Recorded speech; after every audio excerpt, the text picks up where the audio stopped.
I'm back.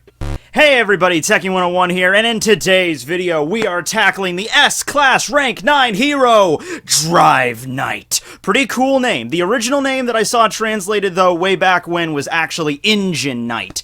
And at first I thought, I thought Engine Knight was cooler, but the name's kind of grown on me, and if I was a monster terrorizing humanity, you know, wrecking cities, you know, holding people up, like, I'm a monster, I'm gonna kill you, and then all of a sudden I can hear off in the distance, holy crap, it's Drive Knight! Be like, oh, I'm getting out of here, you know, that kind of is very intimidating, you know?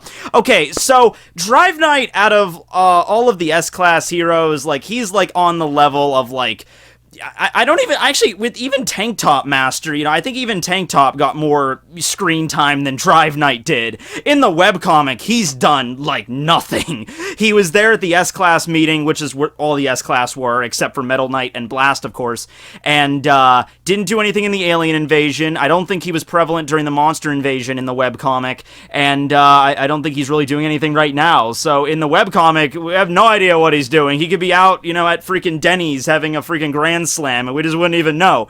And, you know, that's one of the reasons the Murata version is so great. Now, I understand one, of course, writes the Murata version for him to draw, and he, like, draws out the storyboard and everything, but what I mean when I say I like it more is because it's, like, one, the first time around when he was drawing the webcomic might have not have thought too much into where the story was going. He just, like, here it is. But now that he has a second chance at it, he's like, oh, okay, now I have another chance. Maybe I should show more of the S-Class heroes and their abilities and what they can do and everything like that, and so he'll write it out and, you know, draw the storyboard, and, you know, send it over to Murata, and he'll make it awesome.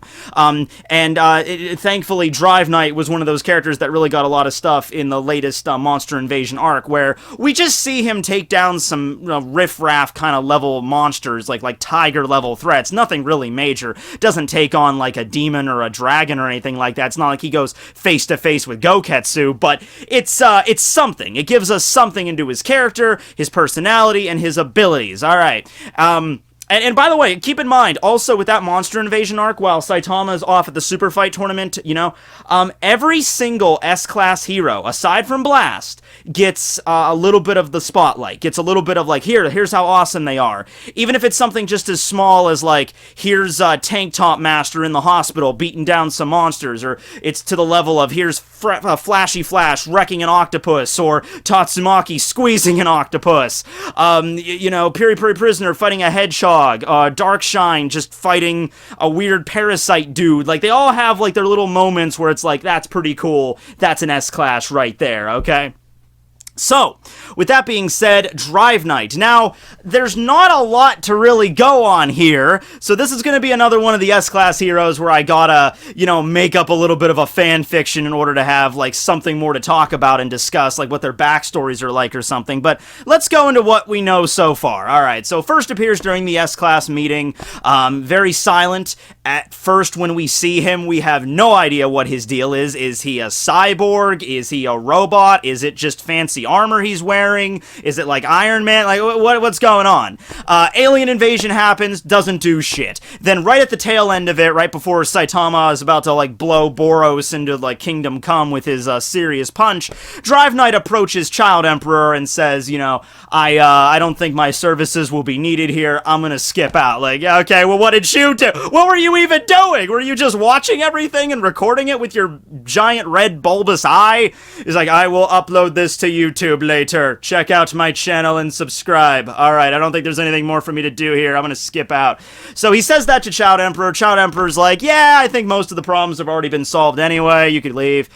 Before he leaves, he approaches Genos, and this is probably, like, the most important thing his character has ever done. He goes up to Genos and he's like, Genos, do you have a second? And Genos is like, oh, Drive Knight, Class S, Rank 9. This is a first. What's going on here? And he just kind of says to him, Metal Knight is your enemy. And Genos is, of course, what do you mean by that? And he's like, never mind, just stay away from him, you'll find out soon enough, and he just walks away. I love how you gotta play them as, well, he's got the mysterious, shoning, badass, cool-looking character down, you know, he just can't come up to him, he's like, Genos, don't trust Metal Knight, he was the one that made the cyborg that wrecked your hometown. We don't actually know that. Don't take that as actual canon. We don't know. I was just throwing something out there hypothetical. But he doesn't just come up to Genos and like, this is the reason why you don't trust Metal Knight. He's just like, just don't trust him. Why shouldn't I trust him? Just don't. Trust me instead. You just met me. Well, I've never met you before this either. Yeah, I know, but just trust me. And then he just walks away. Either that or he just doesn't care. Maybe Drive Knight doesn't give a shit either way. He's like, you could trust him, you don't have to trust him. I'm just telling you what I know about the situation, which, not really telling you what I know about the situation, but hinting at what I know about the situation.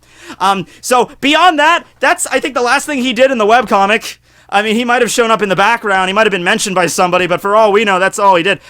In the Maroda version, he did do something during the super fight. Like I said, he just kind of took out some of the buzzing flies, as he put it. Some monsters were causing some ruckus in a town. He rides in, freaking half centaur. Not really a half centaur. If you're half centaur, that means you're only 1/4 horse. I mean, like, he's half horse, so that'd be he just centaur, riding down the freaking street, and then just slices down a bunch of monsters, rips one of their heads off, like, literally just running down, galloping down the street. One of the monsters is like, what's that for? Rips off his freaking head, holds it up like it's a freaking basketball, and he's like, yeah, that was probably wolf, tiger at best, really. Man, there's a bunch of flies around. I've killed like 8 already. Alright, so, what's going on? Where are you monsters all coming from? Because, you know, you can't just eliminate a few of them. If the flies are buzzing around, it doesn't do any good unless I find out where they're coming out of. So, can you just explain? And all the monsters are, like, shitting themselves at this point, like, oh, what's going on? And so Drive Knight's like, alright, actually, you know what? I don't need to ask all of you. I really only need one. So he does his tactical transformation, which his horse, you know, the lower, like his centaur form, I guess, Drive Knight Centaur, not quite as cool as Frankie's Centaur, but we're getting there. It disassembles into this black box thing that's, you know, almost as tall as he is, so maybe like, I don't know, 2-3 meters tall off the ground.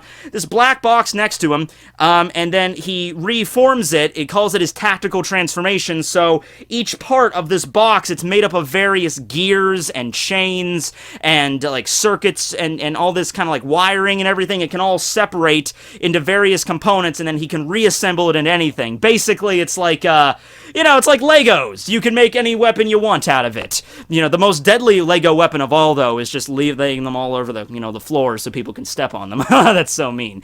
Or you take one of them, like a really long Lego, and you just put like another one on top of it, and then you set that. That's how you make caltrops. Freaking kids learning ninja tricks at like the age of 7, you know? That's how you do it. But no, this thing just breaks apart, and he can, you know, he can assemble it, he can, you know, form it part of his body to turn into a centaur. I'm sure he could do other shit with it. I'm imagining he could do, like, there's a glider form or like a jet form where this thing breaks apart and makes wings so he could fly, or there's an underwater form where it makes fins and like a turbine so he can, like, you know, propellers so he could swim through the water, you know, or the centaur form for him to gallop through the streets. Maybe there's like a tank tread form where he can, like, heavy combat kind of mode. That's the great thing about this ability, is like he can literally disassemble it and reassemble it into anything he wants. Any mechanical weapon that you could think of. Guns, swords, laser guns, chainsaws, laser chainsaws with electrical buzzsaws on the sides of the chains, whatever. Anyway, it doesn't matter. If you can imagine it, this thing could probably make it. It reassembles into a sword he just calls Geen, or Silver. So it's like a laser sword that it just attaches to his arm, and then just and just lops off the heads of any monster that's standing, like, higher than, like, he is. And so there's this one short monster left that's like, you just killed all my... And just grabs him, basically like the Terminator here, like, where are your masters located? Please explain the location of your headquarters or you will be terminated. Basically it. Now, here's the thing about Drive Knight that I like to think, okay? At first, I just thought he was a cyborg, because cyborgs have been very prevalent in One Punch Man. Genos is a cyborg, of course. You know, you have Metal Knight, who's not a cyborg, but he controls a bunch of robots. You have Child Emperor with all that crap. There's other heroes, like Jet Nice Guy, that are cyborgs. Remember Jet Nice Guy? He got wrecked by the Deep Sea King. He's still alive, I think, but he might not be looking so nice anymore. But yeah, there's cyborgs all over the place in One Punch Man. So I'm thinking, okay, maybe he's a cyborg. Maybe he's Iron Man. Maybe he's just a normal hero that's just wearing the suit. As I started looking at, like, his tactical transformation gear and everything like that, I'm starting to think he's a straight-up robot, okay? And I have a few ideas for that, okay? I think Drive Knight definitely connects back to the organization at some point. The organization is this mysterious, shadowy organization, the place of business, I guess, where, G4 was sent out to try to exterminate King, and then later on in G5, the Machine God was sent out to join the Monster Association, so we know the Monster Association is not the same thing as the organization. There's some connection to Metal Knight there, probably also some connection to Child Emperor, because Child Emperor used to be the assistant of Metal Knight.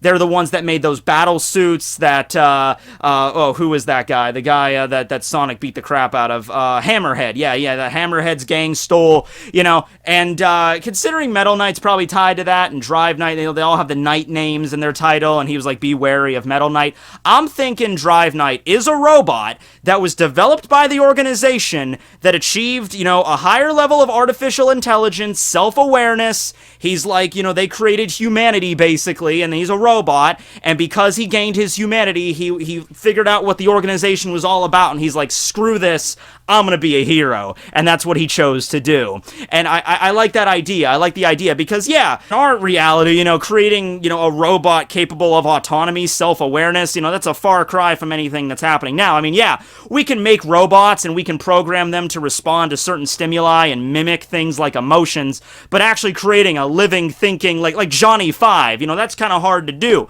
But hey, this is One Punch Man. This is the manga where a doctor created a steroid that allowed his brother to turn into a giant, the size taller than skyscrapers. Dr. Genus and all his crap, and created an immortal zombie man. So yeah, I mean, the organization was able to create a living, thinking robot that was capable of humanity and morality and shit. Sure, why not, right?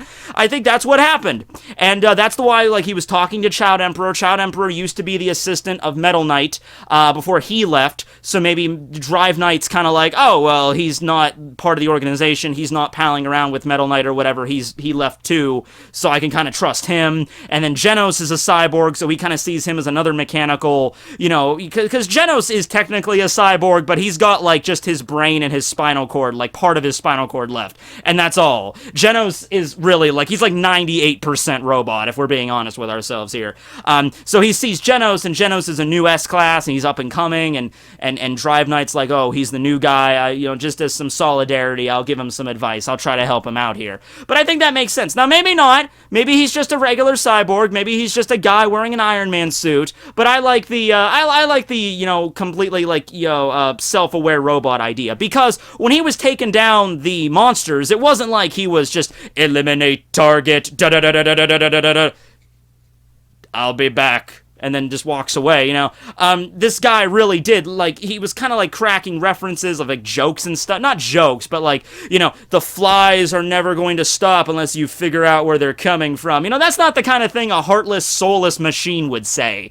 A battle robo planned on just destroying as many monsters as possible. It's a little bit more stuff going on there, so which means he's either human or he's a robot with a very highly advanced AI. So yeah, and just because, he could disassemble that tactical transformation, he can change his whole body structure around. Could be a cyborg, but okay, maybe not. Something else with Drive Knight that I've always kind of wondered is what's up with that eye? What's he looking at? What does that eye do? Seriously, does it shoot a laser? I don't know. And you know what? The Hero Association doesn't even really know either, because if you look at the stats for Drive Knight, because each hero has their stats, you can find them on the wiki, his stats are almost all a mystery. His ability is secret. We don't know what's going on. You think if he was just a normal robot, or a cyborg, they would at least have an idea, his technique is mechanical, like Genos, or like Metal Knight with his robots that he's created. But Drive Knight, it's no, we don't know what he is. We know he's level 6 effective, and he's level 7 in popularity, but we don't know what else he's capable of. So, yeah, I'd like to think, fully realized robo, that's pretty cool, right? So recently in the manga, he wasn't really seen, but he was mentioned when the Hero Association was going over all the whole events of the monster invasion, who won, who lost, who's in critical condition, all that stuff, and they mentioned that Drive Knight after interrogating that monster, found the location of the hideout of the Monster Association. It's in City Z, in the Ghost Town area. So, despite even be giving orders by the Hero Association, stand down, he went over there. He was charging in, and they lost contact with him. Now, I like to think if he was a robot purely, even if he was destroyed and almost completely dismantled, as long as they can get their hands on, like, the CPU or the motherboard or whatever, they can maybe bring him back. Because I think he might not be in too good of a shape. Now, keep in mind, he's a strong dude, and that tactical transformation shit, a lot of stuff going on there. I mean, I can think of a few problems with that thing. I mean, you gotta lug this giant-ass box around. Imagine if you get to an area where, the centaur form is too big, and all the other transformation you have are too big, so you have to go to your base form, but then you have this giant-ass box that you have to lug around with you. It just seems like, yeah, when he's in his centaur form, when he breaks out the laser sword, the plasma cutter or whatever, it looks cool, but, if it's in the middle of those transformations, if you meet a strong enough monster, it'd be like, initiate tactical transformation. Da-da-da-da-da, da-da, I was in the middle of becoming an awesome, mecha Power Ranger Super Sentai. I was gonna have a laser Gatling gun on my arm and everything. Destroyed. Just like how Orochi just crushed freaking Metal Knight's, Metal Knight. So, I don't know. Anyway, he charged in the Monster Association. I'm sure he's maybe still around. I'm feeling like they're gonna invade the Monster Association, and Child Emperor's gonna find his body parts just strewn about all over the freaking hallway. There's his arm, there's his leg, there's his eyeball. It's like we recovered his motherboard. He might be able to come back to us someday. A target acquired. But yeah, for right now, we don't know what's going on with him. But hey, he looks cool. He's rocking like the Madara Uchiha hairstyles. That's neat. The freaking eyeball. You got the creepy white mask, that's kind of serial killer-ish, but alright, let's go with that. What do you guys think about him? What do you think we're gonna get a moment where we cut back to the Monster Association, he's just tearing up the place, cutting down monsters with a freaking lightsaber as he's galloping through, light lance, oh, I get it! Drive Knight, because he's a centaur, he's like on horseback like knights are in the typical middle age. I get what you're doing there, Maroda. I see what you were doing there. Okay. But anyway, yeah, that's pretty much all we got left on him. So what do you guys think he is? What do you think other abilities he could do with the tactical transformation? And what do you think we're going to see from him in the future if he's not just a pile of scrap metal? So yeah, let me know below what you think. This will be Tekking101 signing out.